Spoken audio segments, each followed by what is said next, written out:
Assalamualaikum warahmatullahi wabarakatuh. Nama saya Nurul Ayu binti Muhammad Safwan Shin, ID SC200006 dari kumpulan 8 ingin membentangkan tentang isu kemurungan dan kesihatan mental di Malaysia. Saban hari, isu kemurungan ini kelak kali terpapar di muka hadapan akhbar dan akan menjadi semakin serius sekiranya tidak ditangani dengan awal. Jadi apakah yang dimaksudkan dengan kemurungan? Kemurungan adalah salah satu kategori penyakit mental. Kemurungan ini juga dapat didefinisikan sebagai satu gangguan perasaan yang menyebabkan perasaan sedih yang berpanjangan dan hilang minat yang berterusan, serta ianya mampu mempengaruhi cara berfikir, emosi dan tingkah laku seseorang itu. Antara elemen falsafah yang dapat dikaitkan dengan isu kemurungan dan kesihatan mental di Malaysia ialah falsafah psikologi. Psikologi adalah satu disiplin yang memperihalkan tentang minda dan tingkah laku seseorang. Melalui perkembangan dalam falsafah psikologi moden, ramai para ilmiah dalam bidang psikologi dilahirkan bagi mengkaji tentang punca atau sebab-sebab berlakunya masalah dalam keadaan kesihatan mental manusia. Seterusnya, antara elemen dalam falsafah pendidikan kebangsaan yang dapat dikaitkan dengan isu ini ialah emosi, di mana emosi ini mampu mempengaruhi dan mendorong seseorang itu untuk menjadi seorang yang lebih berjaya. Dengan adanya emosi yang cerdas, seseorang itu mampu mengendali dirinya dan menyelesaikan masalah yang dihadapi dengan lebih bijak. Seterusnya, sedikit maklumat tentang statistik kemurungan di Malaysia. Seramai 3.3 juta daripada 30 juta rakyat Malaysia yang mengalami masalah kemurungan ini. Wanita lebih ramai mengalami kemurungan berbanding lelaki iaitu sebanyak 55%, manakala dari segi penempatan pula penduduk bandar lebih terjejas berbanding penduduk di luar bandar. Statistik juga menunjukkan bahawa dalam kategori status perkahwinan, peratus yang paling tertinggi adalah dalam kalangan mereka yang bujang, diikuti dengan mereka yang berstatus cerai, dan peratus yang paling rendah dalam kategori ini ialah mereka yang berkahwin iaitu sebanyak 12%. Masalah kemurungan lebih tinggi dalam kalangan mereka yang tidak berpendidikan atau berpendidikan rendah iaitu sebanyak 15 hingga 16%. Berdasarkan data terkini daripada Tinjauan Kebangsaan Kesihatan dan Morbiditi, 3 daripada 10 remaja yang berumur 16 tahun ke atas mengalami masalah kemurungan ini. Manakala bagi kanak-kanak pula adalah selamai 0.13% ataupun berjumlah 424,000. Assalamualaikum dan selamat sejahtera. Saya Nur Azmina Akilah binti Azhan, SC20018. Hari ini saya akan menerangkan tentang realiti semasa isu kemurungan dan kesihatan mental di Malaysia. Saya pasti bahawa anda semua telah betul-betul faham berkenaan dengan definisi atau maksud kemurungan itu sendiri kerana ia telah dijelaskan oleh rakan saya sebentar tadi. Berdasarkan statistik yang diperoleh daripada Kajian Kesihatan dan Morbiditi Kebangsaan NHMS yang dijalankan pada tahun 2019, mendapati bahawa kini telah hampir 1/2 juta penduduk di negara ini mengalami kemurungan. Statistik ini merangkumi 2.3% rakyat negara ini berusia antara 16 tahun ke atas mengalami kesihatan mental.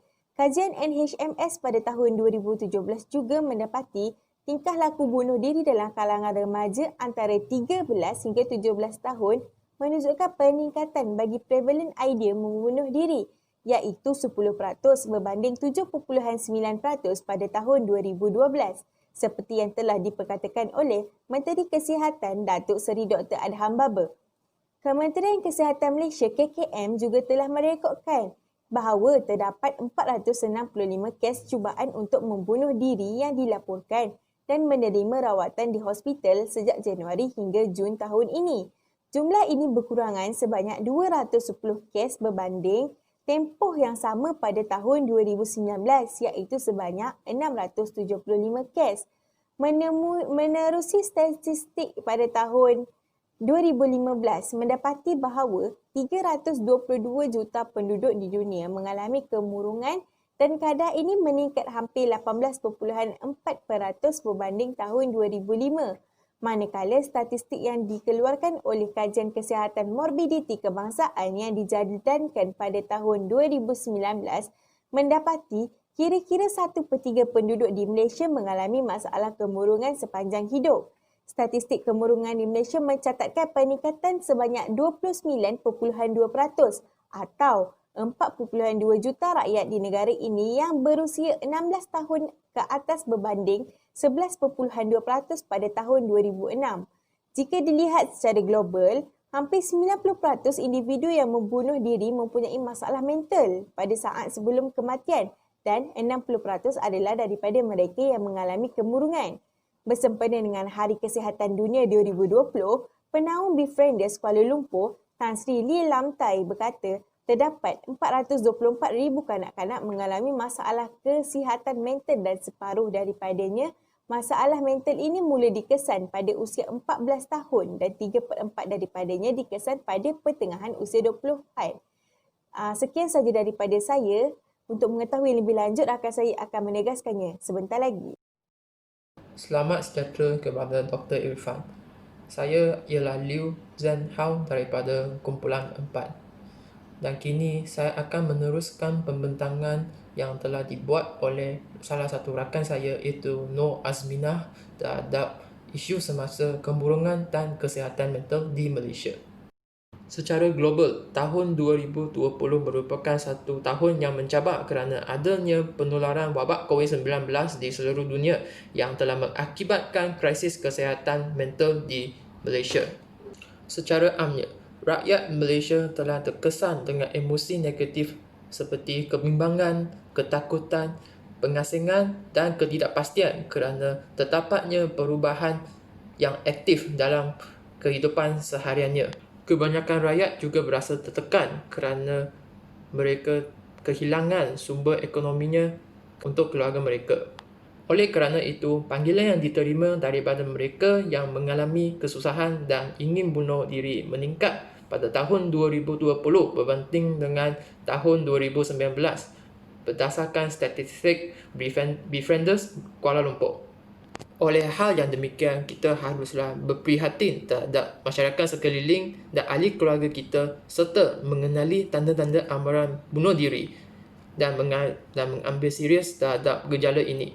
Antara tanda-tandanya adalah orang yang kita kenali tiba-tiba mengasingkan diri daripada rakan dan keluarganya dan tidak lagi mengambil bahagian dalam perkara yang amat diminati oleh mereka. Selain itu, mereka juga ada perubahan yang ketara dalam tabiat pemakanan atau tidur serta ada menyatakan rasa putus asa atau rasa bersalah dan memberikan barangan kepada orang lain. Kesimpulannya, isu tersebut merupakan satu halangan untuk negara kita untuk melahirkan insan yang seimbang dan harmonis dari segi JERI, iaitu jasmani, emosi, rohani dan intelek.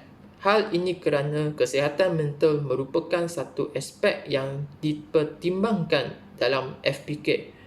Perkara tersebut boleh dibuktikan dengan elemen-elemen yang telah disenaraikan dalam FPK, iaitu perkembangan unsur emosi dan perkembangan unsur rohani. Elemen-elemen yang disebutkan telah memberikan tumpuan dalam kesihatan mental dalam setiap rakyat Malaysia supaya mereka dapat mencapai kesejahteraan diri. Dan setakat itu saja daripada saya. Terima kasih. Selamat sejahtera kepada doktor. Saya pembentang keempat Lee Haling. Hari ini saya akan membentang tentang faktor-faktor kemurungan dan kesihatan mental di Malaysia. Salah satu faktor ialah tekanan hidup. Masyarakat sentiasa berhadapan dengan tekanan dan beban dalam pelajaran dan pekerjaannya. Masyarakat sanggup bersaing untuk mencapai kejayaan demi memberi kehidupan yang terbaik kepada keluarganya. Terdapat satu kes tentang seseorang lelaki yang mengalami kemurungan telah mencedera isteri yang berhamil walaupun dia sedang mengambil ubat kemurungan. Ini disebabkan oleh tekanan kerja yang besar dan keperluan untuk mengurus masa menjaga anak-anak dan membawa anak-anak ke sekolah. Berpandukan kepada falsafah pendidikan kebangsaan, iaitu unsur-unsur rohani dan emosi seperti kepercayaan kepada Tuhan dan kepercayaan beragama. Seseorang yang mempunyai unsur-unsur rohani dan emosi akan berkeupayaan mencapai kesejahteraan diri dan yakin.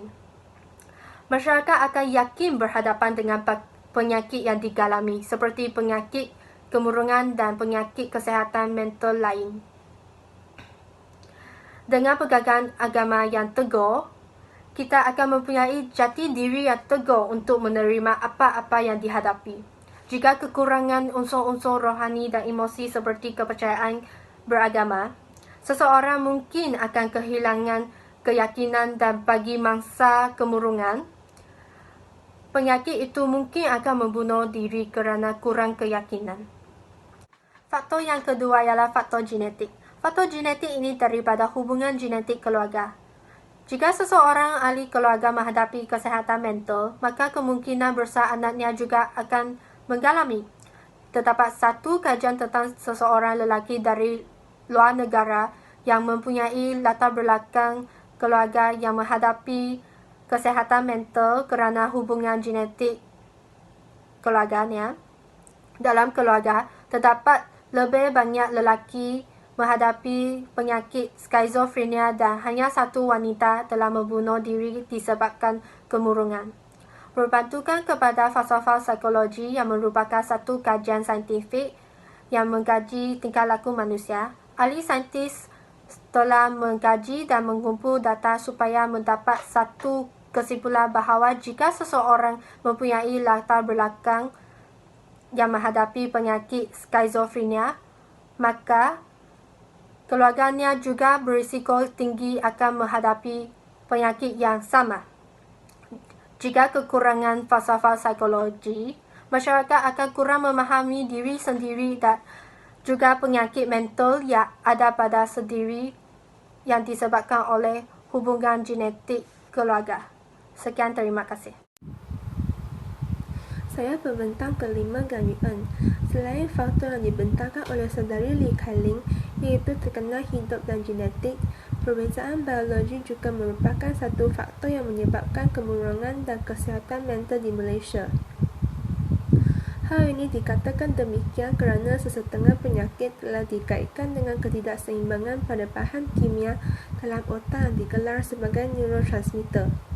Neurotransmitter membantu sel-sel saraf di dalam otak berkomunikasi dan berhubung antara satu sama lain.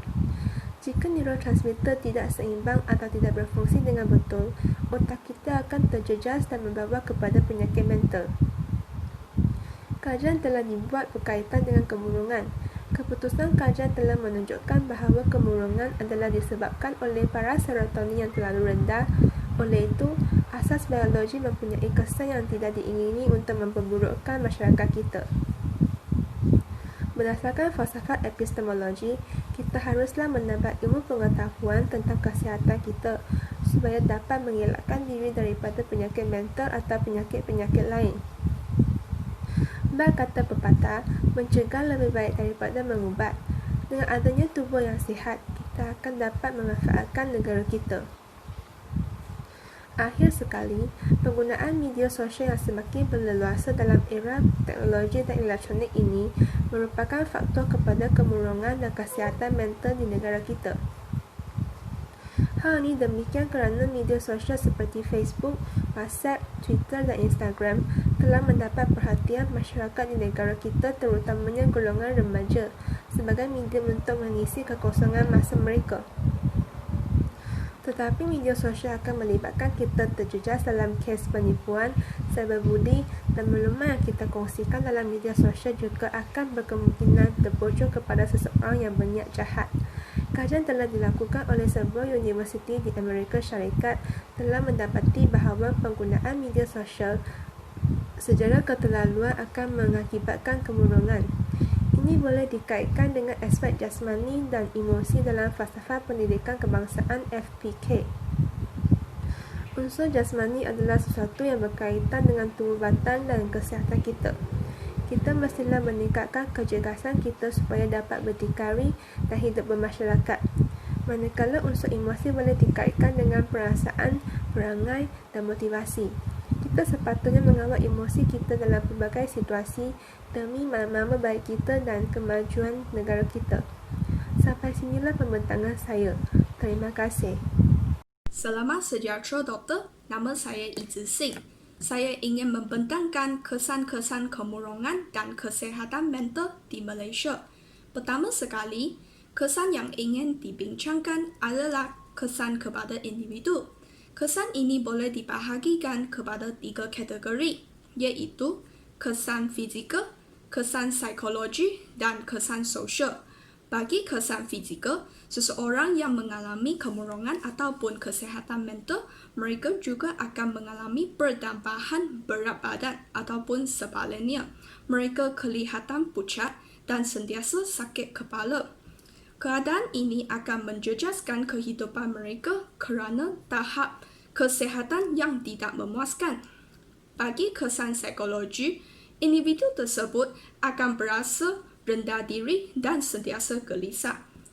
Hal ini mengakibatkan mereka berhidup dalam keadaan tertekan dalam jangka panjang. Bagi kesan sosial, individu tersebut akan sering lupa dan susah fokus. Mereka tidak mampu menjalankan tugasan mereka seharian. Oleh itu, keadaan ini akan mengakibatkan pencapaian mereka menjadi merosot.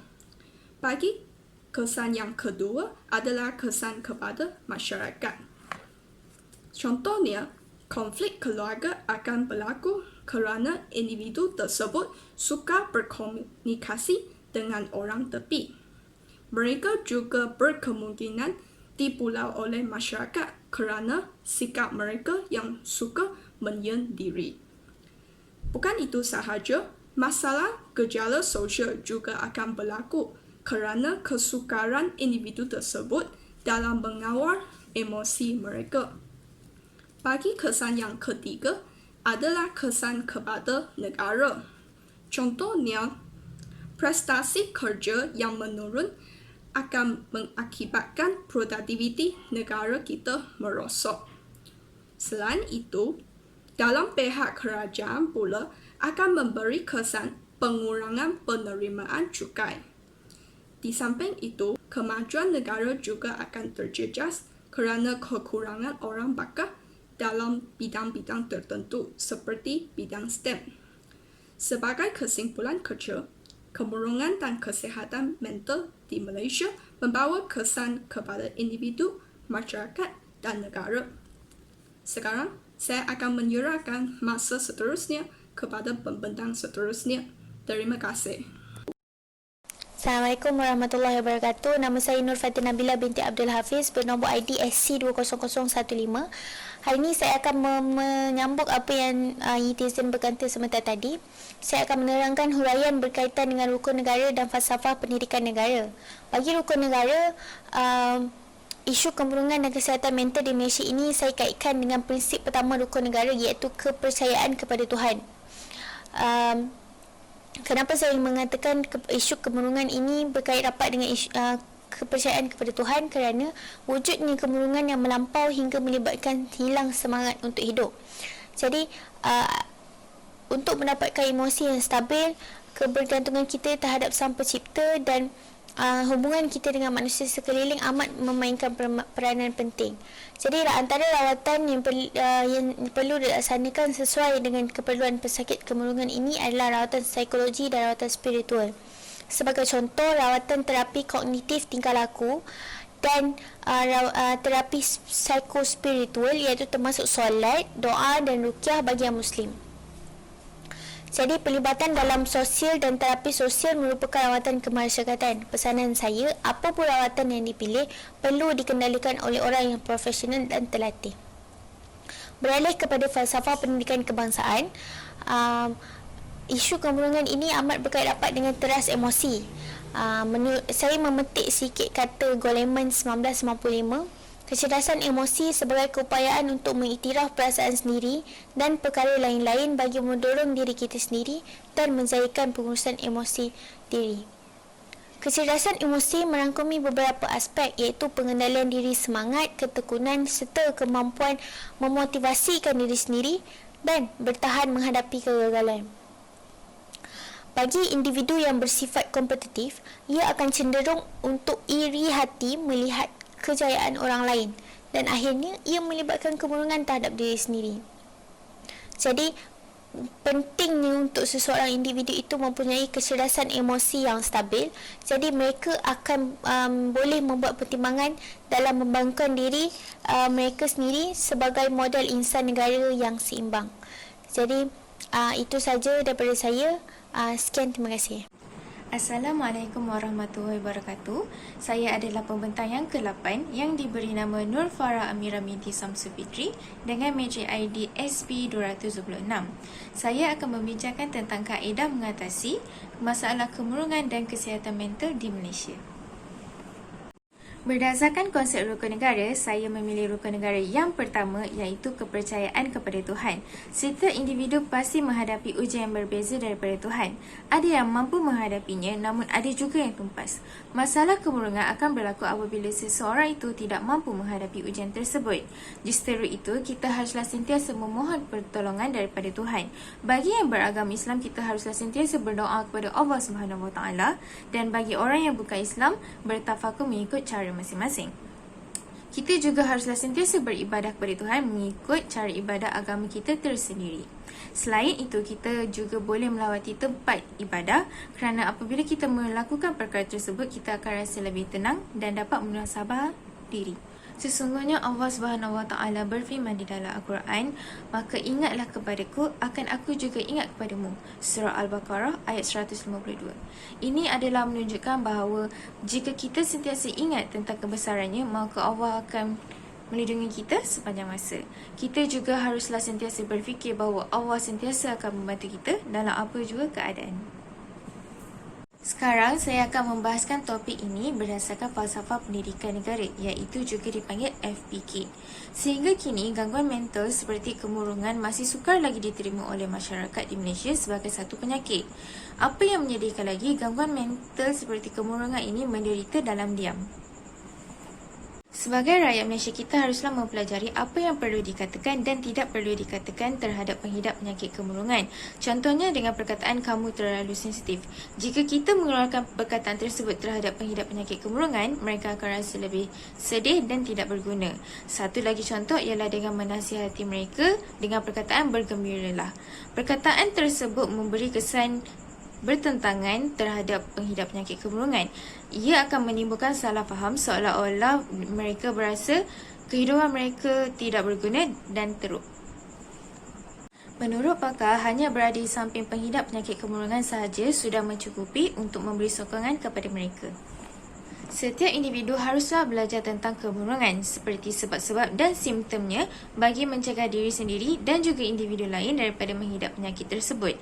Penyakit kemurungan ini tidak boleh dimahu-main kerana ia boleh membawa kepada menyakiti diri sendiri maupun membunuh diri.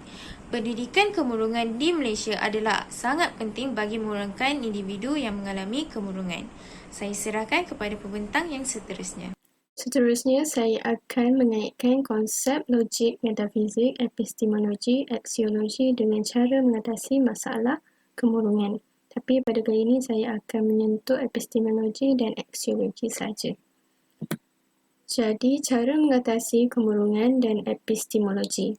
Epistemologi membahas secara mendalam segenap proses yang terlihat dalam usaha untuk memperoleh pengetahuan. Dari segi bahasa pula, epistemologi bermaksud teori tentang ilmu pengetahuan. Dalam ini kita akan mengaitkan ilmu akhlak dan ilmu teori kaunseling oleh Al-Kindi, iaitu untuk berjumpa dengan kaunselor. Ilmu teori kaunseling merupakan ilmu yang paling mulia antara ilmu-ilmu lain kerana ia mampu untuk membuat manusia mencapai kejayaan dan kebahagiaan. Jadi terbukti bahawa berjumpa dengan kaunselor dapat mengatasi masalah kemurungan seseorang.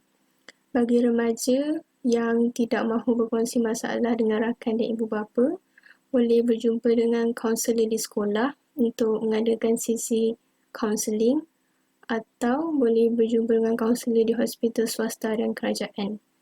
Atau mereka boleh terus kepada kaunselor peribadi. Dan ilmu psikologi bukanlah ilmu yang asing lagi di Malaysia. ramai yang telah menceburi bidang ini. Seterusnya, cara mengatasi kemurungan dan aksiologi. Aksiologi ialah cabang falsafah ilmu yang mempersoalkan tentang bagaimana manusia menggunakan ilmunya. Kita telah dipupuk sejak kecil lagi oleh ibu bapa untuk mengamalkan pemakanan yang sihat. Tiada ibu bapa yang mendorong anak-anaknya untuk mengambil makanan yang tidak sihat kerana mereka tahu ia tidak baik untuk anak-anak mereka. Dan di sekolah kita juga telah belajar dalam subjek sains bahawa terbukti makanan seimbang memberi kebaikan kepada badan dan minda kita. Dan pada sisi Islam pula, Al-Quran juga tertulis untuk makan makanan yang sihat dan bersih ataupun halal. Ini terbukti amalan pengambilan makanan seimbang dapat menyihatkan minda seseorang, seterusnya mereka dapat berfikir dengan waras dan membuat keputusan yang betul. Sesuai dengan itu, mereka dapat mengatasi masalah kemurungan mereka. Okay, selamat sejahtera kepada Dr. Irfan. Saya adalah pembentang terakhir untuk pembentangan hari ini. Nama saya adalah Bigin Anlaki Stephen Susai. ID nombor AA20200. Hari ini saya akan membentangkan rumusan tentang isu kemurungan dan kesihatan mental di Malaysia. Pertamanya, dalam pembentangan saudara dan saudari Shan Ho dan Azmina, isu kemurungan dan kesihatan mental semakin meningkat hari ke hari dalam kalangan masyarakat Malaysia. 50% daripada seluruh masyarakat Malaysia telah menghidap isu kemurungan dan statistik ini telah dibuktikan oleh NHMS iaitu Kajian Kesihatan dan Mobiliti Kebangsaan. Dengan adanya penularan wabak COVID-19 pada masa ini, si isu kemurungan telah melampau dalam bilangan di kalangan masyarakat Malaysia. Seterusnya, menurut pembentangan Lee Kai Ling dan Ganyu, ada beberapa faktor yang menuntik kepada isu kemurungan di dalam kalangan rakyat. Antara faktornya ialah tekanan hidup yang merupakan konflik yang timbul daripada masalah kekeluargaan di rumah, masalah pekerja atau masalah orang luar. Selain itu, faktor genetik juga merupakan salah satu faktor isu kemurungan. Faktor ini didapati melalui latar belakang keluarga yang mempunyai masalah kesihatan yang menggandungi perubahan dalam genes mereka. Faktor biologi juga menunjukkan persamaan dengan faktor genetik di mana ketidakseimbangan bahan kimia iaitu neurotransmitters di dalam otak maka menimbul kemurungan kepada penyakit. Faktor media massa tidak boleh dinafikan bahawa faktor ini merupakan faktor terutama berlaku kemurungan disebabkan konflik dalam laman web seperti penipuan, cyberbully dan maklumat palsu yang dikenakan kepada mangsa akan menimbul kemurungan. Seterusnya, melihat pada pembentangan Yiti Zing dan Fatin iaitu kesan-kesan yang berlaku kepada penghidap kemurungan dan kesihatan, terdapat 5 kategori yang telah dapat dibincangkan iaitu kesan fizikal yang menunjukkan perubahan dalam badan fizikal seperti kegemukan atau kekurusan. Selain itu, kesan psikologik iaitu gangguan mental pada penghidap menunjukkan perubahan tingkah laku mereka seperti merendahkan diri. Tambahan pula kesan sosial di mana penghidap mengasingkan diri daripada orang luaran dan juga keluarga. Seterusnya, kesan kepada masyarakat iaitu penglibatan diri dalam masalah jejala sosial yang akan meningkatkan kadar jenayah negara. Akhirnya, kesan kepada negara yang berlaku di tempat kerja dalam kegagalan mencapai produktiviti pekerjaan yang akan merosotkan ekonomi negara. Merujuk pada pembentangan Farhana dan Farah, terdapat beberapa cadangan yang boleh digunakan untuk mengatasi masalah isu kemurungan ini. Antaranya adalah berpandukan pada rukun negara, kepercayaan kepada Tuhan. Orang yang menghidap isu kemurungan patut bertafakur kepada Tuhan kerana Tuhan ialah pencipta alam. Dengan ada bantuannya, kita dapat mempunyai keyakinan diri dan jati diri yang kuat untuk menghadapi masalah isu kemurungan ini. Manakala mengikut teori epistemologi yang mengatakan bahawa minat seseorang untuk memperoleh ilmu tak boleh dapat dikaitkan dengan kaunseling atau mengambil rawatan dengan pakar psikiatri. Pakar kaunselor dan psikiatri yang mempunyai ilmu untuk penyelesaian isu kemurungan ini dapat memberi cadangan untuk penghidap untuk mengatasi masalah isu kemurungan ini. Akhir sekali, pengajaran yang boleh didapati dalam isu kemurungan ini ialah kemurungan merupakan salah satu cabaran yang diberi oleh Tuhan untuk uji kita. Oleh itu, kita patut menghadapi cabaran dengan keyakinan diri dan jati diri yang kuat. Seterusnya, sesiapa yang mengalami kemurungan patut diberi sokongan kerana perkara ini tidak boleh diambil mudah dan patut diberi perhatian dengan serius. Sekian, terima kasih.